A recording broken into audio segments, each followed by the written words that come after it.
Hello everyone, it's Shane Kanto, your Wasteland reviewer, and I'm here to review Your Monster. And this is from writer-director Caroline Lindy. And this horror, comedy, fantasy, romance, musical, all thrown in together, is the tale of this soft-spoken actress, Laura, played by Melissa Barrera, who winds up going through serious health issues, being dumped by her writer, director, partner, played by Edmund Donovan, Jacob.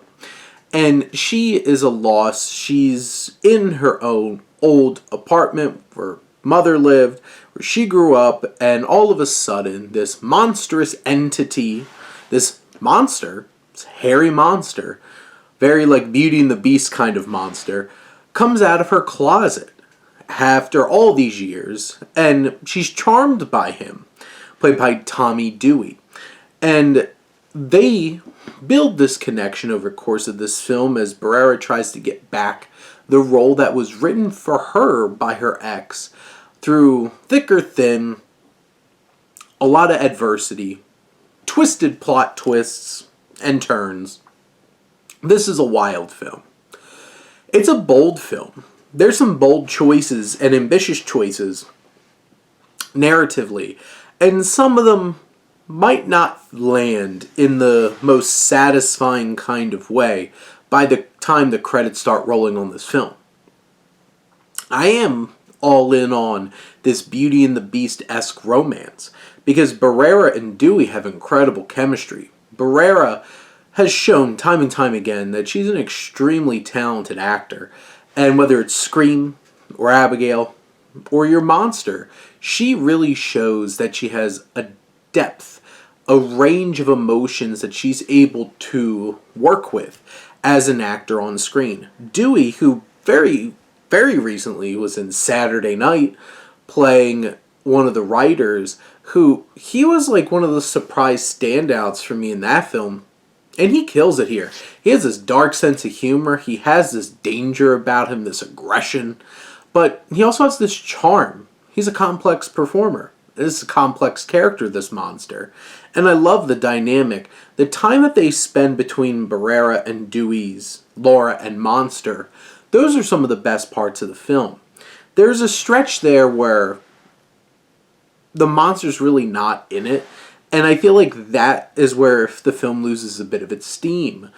But this film balances. It's funny. It's charming. It's romantic. Except it's dark and it's twisted. And there's certain things the monster does where you're like, whoa, can't believe they just did that. And all the way up until the end where you're just like, whoa, this film went there. Did it work? I don't know. But I appreciate it. And that's the kind of film that this is. This takes some big swings. Not all those big swings hit. But it really works as a romance. It really works in some of the horror elements. The monster, like Dewey's legitimately scary at times.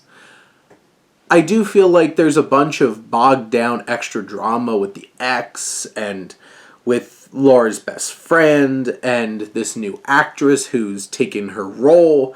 And those kinds of elements, especially some of the revelations about their own relationship originally. And also, I don't think the antagonist of this film, I don't think it's the strongest performance. It's also pretty bland.